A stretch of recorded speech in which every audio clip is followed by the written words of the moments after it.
Hey, hello, how are you today? Hôm nay em khá là đau đầu ạ. Vì đi dậy sớm quá hả? Có lẽ là dậy muộn quá ạ. Dậy muộn quá. So, do you want to Vâng, move? Yeah, do you want to move our class to change the class hour into earlier? Em có muốn đổi sang giờ sớm hơn không? ờ, không có giờ này vẫn được ạ. Okay. Now, so before we start, let's watch a short video about how to learn new way to learn English. Okay? Especially you can learn at home. Now, let's start. My job is to make college easier because students have a lot on their. Hello everyone. Today I wanted to talk to you about how you can learn English as fast as possible. In this video, I'm gonna give you 3 tips that I'm sure will help you improve your English. My first tip is to immerse yourself into the language. If you want to learn a new language fast, you'll need to forget about your native language whatsoever. From now on, your phone is in English, you read everything in English, and you also try to surround yourself with English as much as possible. And maybe one day you'll be able to switch your brain to English. Actually, if you want me to make another video on how I managed to think in English, let me know in the comments. I think it's easier to understand this tip if I give you an actual example from my life. So recently, I've been trying to improve my swimming technique. When I was a little girl, I didn't have any swimming classes and I didn't really know how to swim properly. So to be able to do that, I either need a coach, and I don't want to have a coach, or I need to just watch a bunch of videos on YouTube and maybe ask some of my friends what they think about my swimming technique. So when I watch those videos, I make sure all of them are in English. It's a pretty easy step to greatly improve your English. So if I want to learn how to swim freestyle, I Google how to swim freestyle and I watch some videos about the proper technique. And I can tell you guys that this actually helps me improve my swimming, and it can also help me improve my English because I learn new vocabulary. I also practice listening because when I watch all those videos, I try to listen carefully to every single word. So this way you kill 2 birds with 1 stone because you learn how to swim and you learn English. Amazing. Cách đầu tiên, so the first way that you can learn English at home, which is immerse yourself into the language, which means you think everything in English, you read everything in English. Maybe you can do a conversation in English too. So which means that you use English as much as possible. Okay, got that? Dạ được rồi ạ. All right. So before that, there is one idiom here that I think you want to know. So this way you kill 2 birds with 1 stone. Đây là một cái câu thành ngữ, đấy chính là kiểu một mũi tên trúng 2 đích. Đây là cái cách mà mình sẽ dịch sang ở Việt Nam. So this way you kill 2 birds with 1 stone. Okay. Vâng. Okay, so now let's move on. And you learn English. Amazing. And I think Lingoda can help you greatly in creating this English speaking environment. Lingoda is the #1 trusted online language school. And I actually had 2 classes on their platform already. The first one was a French class. If you want to know how it all went, you can watch this video. And yesterday, I actually had my first ever. Maybe you don't need to learn with this app because it's quite complicated. So let's move on to step number 3. Okay. Guys, let's talk about the importance of memorizing new vocabulary. I know that there are a lot of people who feel like finding the right memorization tool is useless You know, it's boring. I mean, for some people, it is really boring. But for me personally, I know why I need to have this great memorization tool. My goal right now is to improve my French as fast as possible. And I obviously take classes on Lingoda, but I also need to have a good memorization tool because I understand that the more basic vocabulary I learn, the easier it is going to be for me to speak the language. It is actually a part of the solar system theory that I found online. If you want to, you can find some videos online on how to learn a language fast using this kind of like solar system strategy. Basically, thanks to this theory, I understand that I don't need to memorize a whole French dictionary to have a naturally flowing conversation. But I also understand that it is extremely crucial to have a good base of vocabulary. And here, a very amazing tip that I've actually recently discovered for myself is to watch some YouTube lifestyle kind of like vlog channels. Why? Because there, people usually use pretty basic vocabulary, right? They talk about their everyday lives. They use very easy words. And while watching those videos, you're gonna get a grasp on how many words you actually need to memorize. And I guarantee. Okay, so this is another way for you to learn English, which means that you can watch some kind of lifestyle channel, maybe on YouTube or on TV, any kind of channel. I remember that on TV we have the National Geography or Discovery. They are mainly speaking in English, and therefore you can learn some kind of basic vocabulary about lifestyle on this channel. Okay. Vâng. Okay, so that is for the videos and some ways for you to learn English at home, especially during the pandemic, during the COVID. So you can apply them into your learning language. Okay. Vâng. Now, so today we will complete the skills section, and the last section of the skill, the last part of the skill is writing. And now I have two pictures. So look at two pictures and tell me what are these person doing? What are these people doing?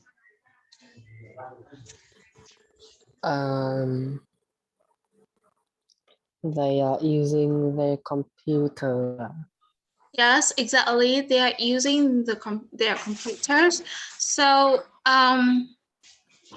maybe they are learning language or learning any kind of subjects. But can you think about one advantages of using these devices in the classroom?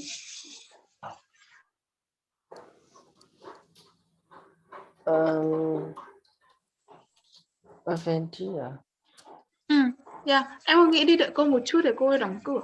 Yeah. Vâng, vâng. Please think about one advantage and one disadvantage of using like computers in the classroom. Vâng.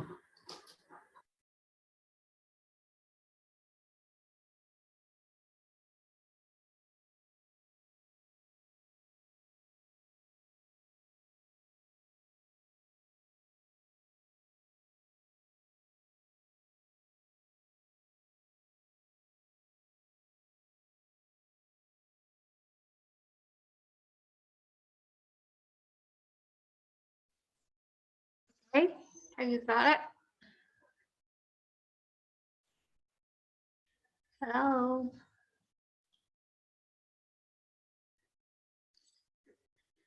Hello, are you there? Dạ có ạ. Yes. So what is the advantage? Advantage thì em vẫn chưa nghĩ ra được, nhưng mà disadvantage thì em nghĩ ra một cái. So what is it?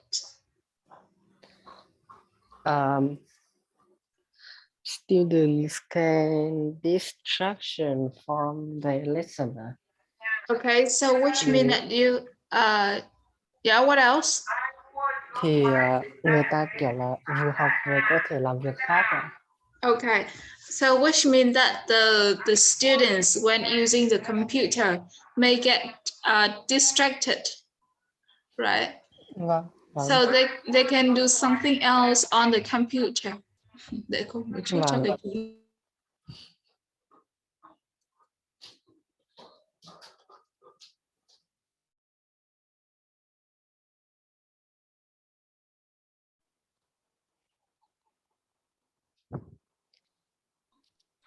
Okay, so one advantage, one disadvantage, so they can do something else that the teacher cannot know when learning, right?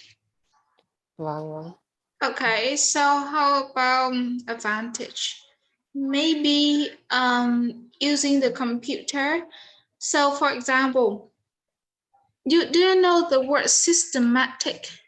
Mình có một từ đó chính là systematic, có nghĩa là theo hệ thống. Hay cô sẽ ghi vào trong phần chat box nhé. Systematic. Nó sẽ là theo hệ thống. So which means that all the explanations about the lesson are systematic. Tất cả những cái gợi ý, những cái giải thích về bài học nó sẽ theo một cái hệ thống rất là rõ ràng. So they are very clear. Right? Vâng, vâng đúng ạ. Yeah, they are very clear. And sometimes if the teachers give you the explanation, this might be confusing. Khi mà giáo viên đưa ra giải thích sẽ có nhiều lúc nó sẽ bị lòng vòng, đúng không? Vâng. Yes, so which may cause like you may feel difficult to understand the lesson. But when using computer, all the explanations are systematic. It's very clear and they are ordered step by step. Nó được sắp xếp theo đúng kiểu là từng bước một, so very clear. Vâng. Yes. Cô ơi. Yeah. Cô chia sẻ màn hình chưa ạ? Oh, tại sao? Cô chia sẻ rồi mà. Nhưng mà ở trên màn hình của em nó vẫn đen xì luôn, chỉ nhìn thấy mỗi mặt cô thôi. Thế á? Cô đang share Vâng. rồi á? Em chả nhìn thấy gì cả. Why? Hay là để em thử thoát ra vào lại xem sao. Em thử out ra vào lại xem nhé. Vâng. Okay.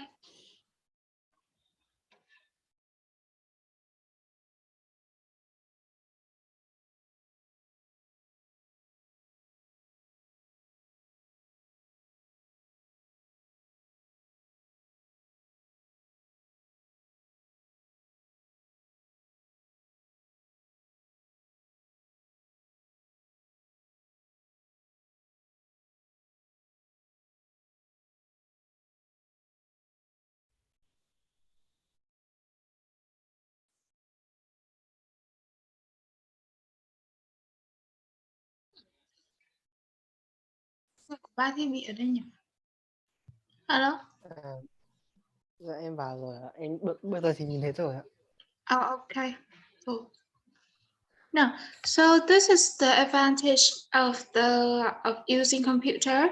So using computers helps us learn lessons effectively with explanations, sounds, and picture. So you can, when listening to the audio, you can easily turn it on the computer. And when you want to have some kind of pictures to illustrate your lesson, khi mà em muốn xem một số những cái bức ảnh mà để như kiểu là minh họa cho cái bài học, so you can search it on Google, right?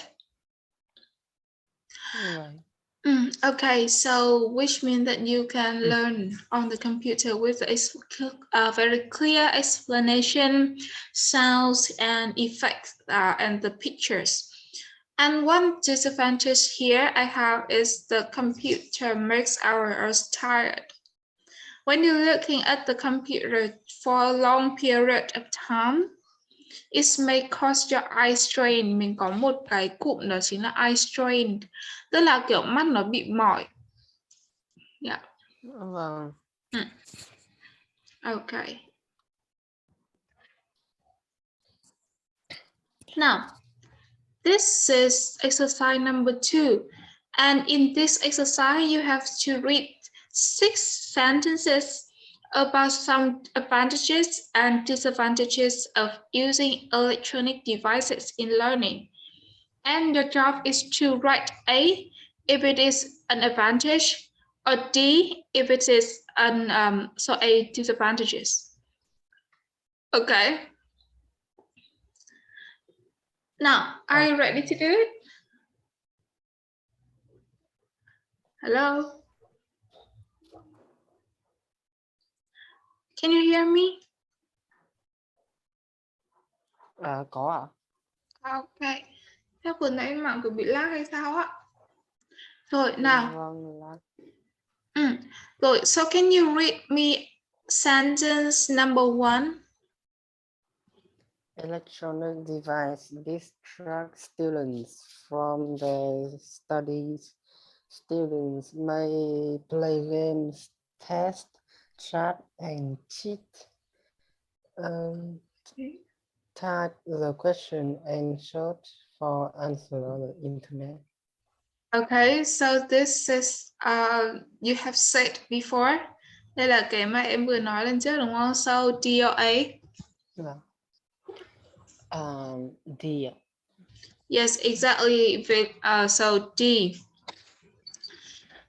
This is the disadvantage. And how about number 2? Can you read and tell me A or D?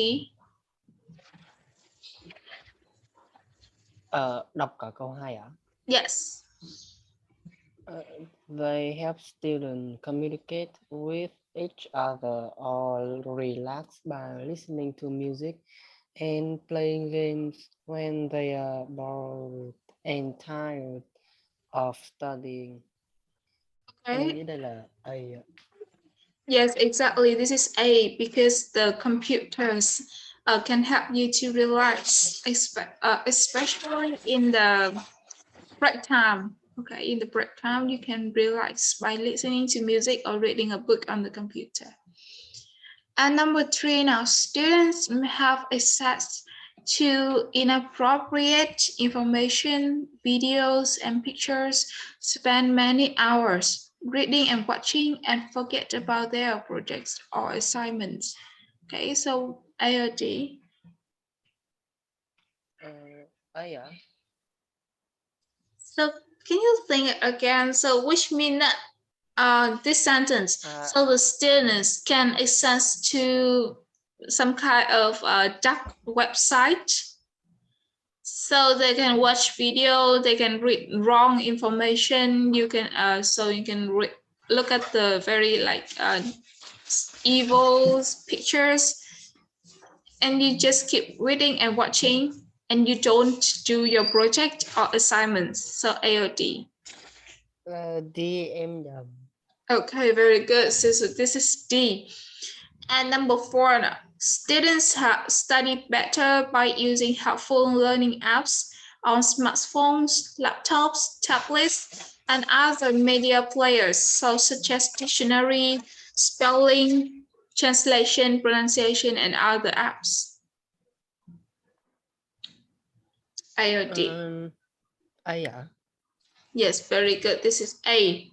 So you can search, so you can look for the word. So look some kind of the word. Look up the word on the dictionary, or you can listen to its pronunciation on the dictionary too. Sẽ có một cái tool, có một cái apps mà khá là có ích trong việc là check cái phần grammar trong bài viết của em, đấy chính là cái app Grammarly mà em hay thấy nó quảng cáo ở trên YouTube ấy. Đó, nó để check ra các lỗi sai ngữ pháp của em khá là nhanh. Okay. Number 5, can you read me number 5?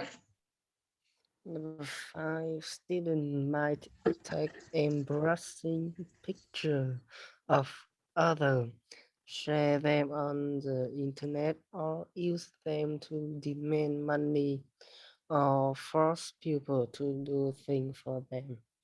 Okay, AOD.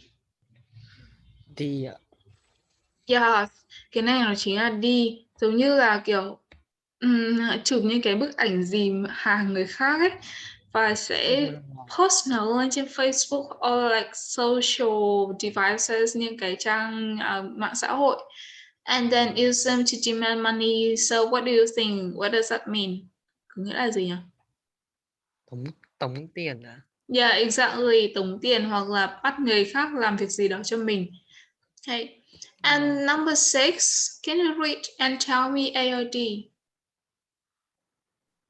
Electronic devices can be used for research and study and for storing information in textbook.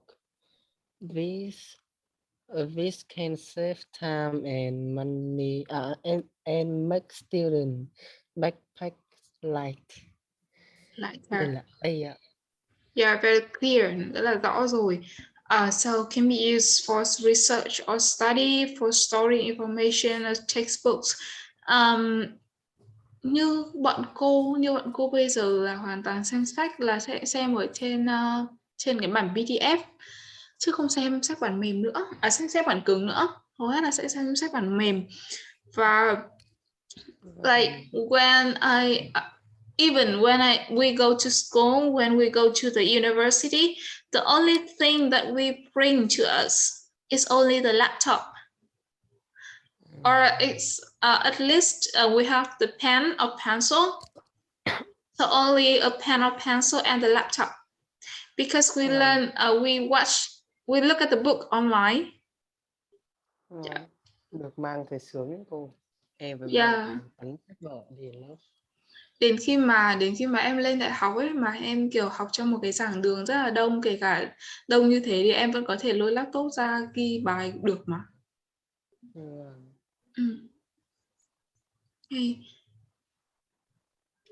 Bởi vì lên đại học người ta sẽ không quá đặt nặng cái việc ghi bài ấy. Nhưng mà bởi vì là người ta sẽ kiểu giảng viên sẽ giảng bài, và trong lúc giảng bài đó thì em sẽ phải ghi bài luôn, chứ không phải là đợi đến lúc mà giảng viên giảng xong rồi em mới ghi. Đó. Thế nên là cái việc mà đánh máy, đúng rồi, vừa nghe vừa ghi luôn, thì cái việc đánh máy ở trên máy tính nó nhanh và nó tiện hơn là em ghi ở trên vở. Okay, so now let's move on. Exercise number 3.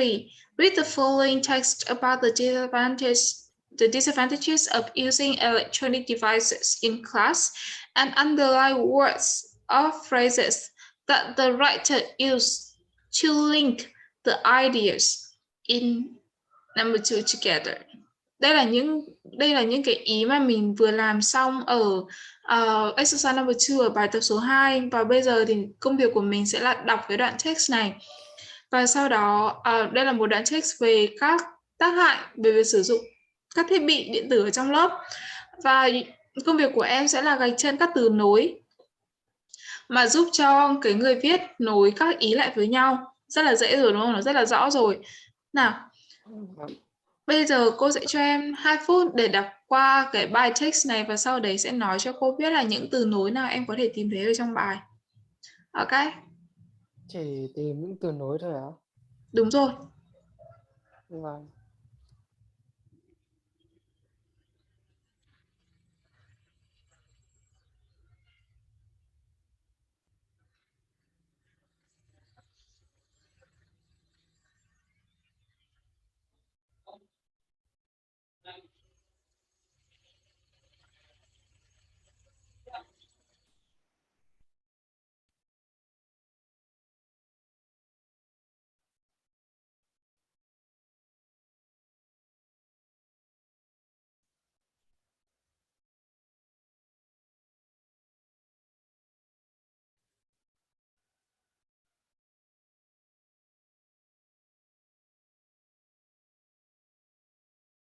Okay, so have you found it out?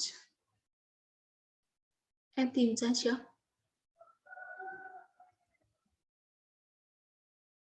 Micro on, please.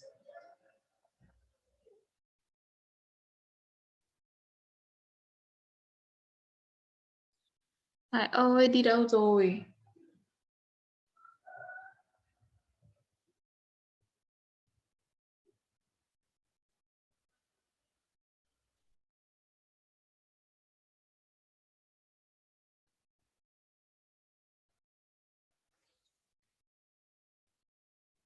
Alo, Hải ơi. Đó. À, ok, rồi. Vừa nãy cô không nghe được em nói. Vừa nãy Nào. em đi ảo ra ngoài đó. Chắc vừa bị out xong đúng không? Vâng. Okay. Right. Now can you tell me the words or the phrases that the writer uses to link the idea? Ờ, The first word is first of all ạ. very good. First of all. Rồi second. Là từ second ạ. Rồi second là second luôn. Nào, number three.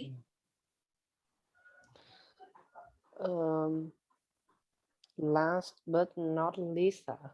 Yeah, last but not least. This phrase you can use like finally or third. Em có thể sử dụng các từ như kiểu finally hoặc là từ third. Last but not least là như kiểu I don't remember how to translate into Vietnamese. Cô không nhớ là dịch cái từ này ra như thế nào. I understand it, but I cannot say, I cannot express it in Vietnamese. Hình như là cuối cùng hay cái gì đó nó giống cái từ finally, I think. Cuối nhưng mà không phải cuối cùng đâu cô. Đấy kiểu dạng như thế. Yeah. Nào, thế còn từ nào nữa không? Còn từ in conclusion. Yeah, in conclusion. In conclusion ở đây khi mà em muốn viết cái ending, muốn viết cái kết bài thì em có thể viết là in conclusion, nó có nghĩa là tóm lại. Ngoài ra em có thể sử dụng các từ sau. Cô sẽ ghi lại và em có thể note lại ở bên vào trong vở. Tại sao chuyện nó có thể to được như thế này nhỉ? Rồi, bây giờ cô sẽ ghi lại các từ in conclusion. Cái này sẽ bằng với, từ này sẽ bằng với là sum up. Sum up tức là kiểu tóm gọn lại này. In short là tóm lại này. To conclude. To conclude này chính là động từ của từ conclusion, và to conclude ở đây cũng chính là kiểu để tóm gọn lại, để tóm lược lại. Okay, you can write this in your notebook. So for the writing, so you can apply this into your writing as a homework. Em có thể áp dụng các từ này trong các bài tập về nhà của mình.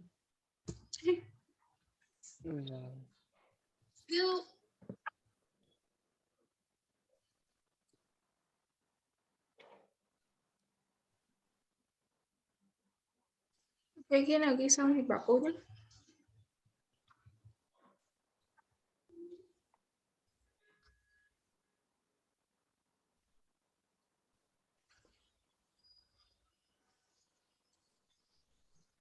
Rồi ạ. Rồi, và phần bài tập về nhà cho cái phần writing này chính là đây là một đoạn viết về disadvantages of using electronic devices.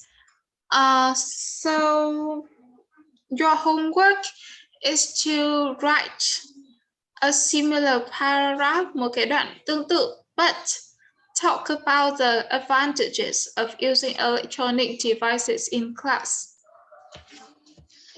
Okay, so let me write the topic. Bây giờ cô sẽ viết chủ đề và sau đó ghi cái này vào vở giúp cô nhé. Write a 100 to 100 words. So write a paragraph. 100 to 150 words about the advantages of using electronic devices in class and using at least 4 linking words. Đó, sử dụng ít nhất 4 từ nối. Ví dụ như là first, second, third, last but not least, hoặc in conclusion. Em có thể sử dụng như bài vừa rồi. Ghi lại giúp cô đề bài vào trong vở nhé. Vâng.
Rồi ạ.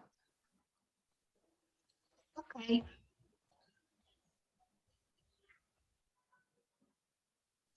Nào, bây giờ mình sẽ sang đến phần communication and culture. Let me think, we have 10 more minutes.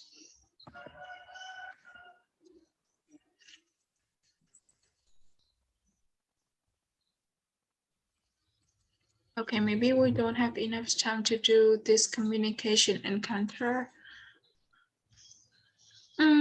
Did I give you the homework for Unit 8? Cô đã gửi cho em phần bài tập về nhà của Unit 8 rồi đúng không? Vâng.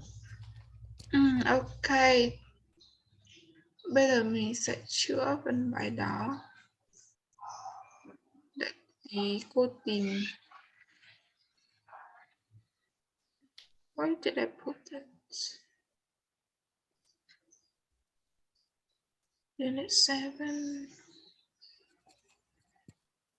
Ok, để cô tìm ở trong mail.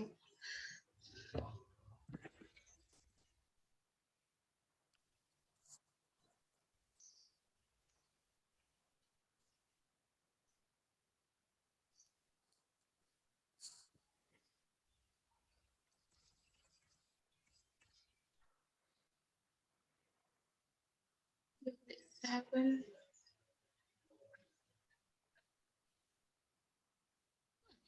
Cô thử cho em bài tập Unit 8 mà cô gửi rồi mà nhỉ? Gửi chưa nhỉ? Để em xem lại xem sao. Đợt đó là Unit 8.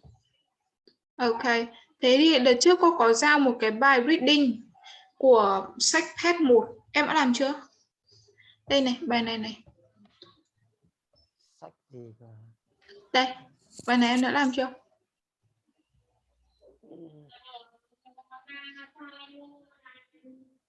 Cô có gửi qua email á? Chắc là chưa. Dạ chưa đúng không? Vâng. Rồi, thế thì bây giờ mình sẽ làm nhanh phần bài 1. Oops, để tí đợi một chút, cô chỉnh cái bàn. Ok. Nào, bây giờ let's see. Okay, let's do exercise test 1 and exercise number 1. Now you have to read the box here. Em sẽ phải đọc các ghi chú ở trong các tờ note này và sau đó sẽ phải chọn đáp án A, B, C which have the similar meaning, the same meaning. Phải chọn theo đúng đúng đáp án có cùng nghĩa. Để cô mở trên bảng này thì nó sẽ dễ hơn. Here. Right. So for example, look at the sentence 0. Lost floppy disk lost on Tuesday contains important schoolwork handed to office. So the answer here is C. If you have found a floppy disk, please leave it at the office. Here, this is the evidence. Đây em có thể nhìn thấy ở đây. Now, hand it to office có nghĩa là leave it at the office. Được chưa? Vâng. Nào, bây giờ đến câu số 1 nào. Your £6 deposit for locker key won't be refunded if keys are lost. So A, lost locker keys can be replaced for a charge of £6. You cannot collect your locker key until you pay the £6 deposit. Or you cannot return your £6 deposit if you lose your locker key. What is your answer? A, B, or C? C ạ? Yeah, exactly. So the answer here is C. Cô không thể nào mà nối thẳng được. Okay. Next, number 2. Can you get me a Fast Boys t-shirt from their concert tomorrow? I like the purple ones, but another color is okay. If they haven't got one in my size, thanks, Hannah. So A, B, or C?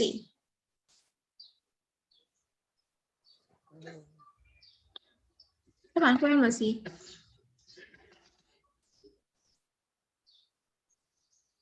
Để em xem.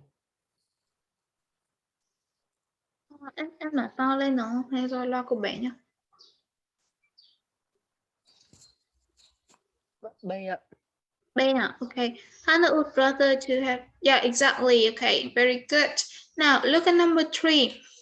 Classified garden party. Because of bad weather, tomorrow's party will now be in the school hall. Please get party food and drink to Mrs. Bloom by 11 a.m. So, what has changed about the class 5's party? A, the time, B, the place, and C, the refreshments.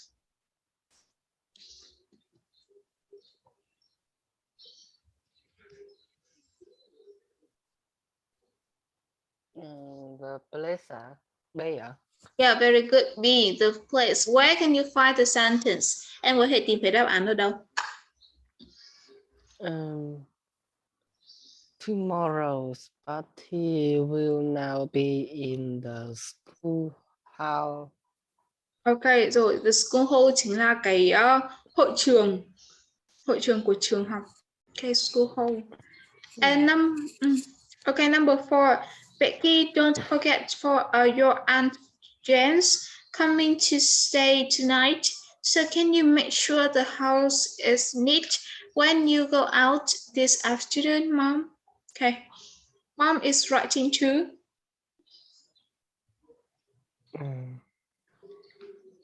B ạ? Yeah, exactly. Very good. Now, tiếp theo number 5. School fitness center. From the end of August, the fitness center will be closed during the weekends and evenings. So the school fitness center will...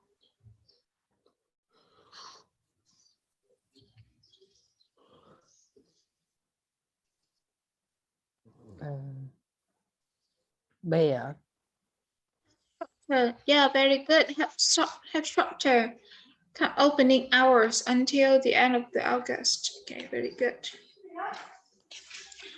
All right. So maybe you should have time to do exercise, to do this exercise. Lát nữa thì cô sẽ gửi lại cái bài đọc này cùng với cả phần bài tập của Unit 8. Và đối với bài tập trắc nghiệm của Unit 8 thì làm giúp cô phần ngữ pháp và phần từ vựng. Và sau đấy chụp lại cho cô nhé. Trước buổi học ngày hôm thứ Tư. Được chưa ạ? Vâng, thứ Tư là học lúc mấy giờ ạ? Thứ Tư thì cứ học lúc 9 giờ thôi. Nếu mà có gì học 9 rưỡi thì cô sẽ nhắn qua email. Vâng. Rồi. Với cả là em có Zalo không? Hoặc là em có thể add Zalo riêng của cô. Có ạ. Thế thì cô sẽ đưa em số điện thoại nhé. Bởi vì trao đổi qua Zalo nó sẽ dễ hơn là trao đổi qua email. Thì em có thể chụp bài và em gửi thẳng luôn cho cô luôn, mà không cần phải nhờ qua mẹ nữa. Đây là số điện thoại của cô này, 0916 347 428. Vâng. Có thể add Zalo của cô nhé. Vâng.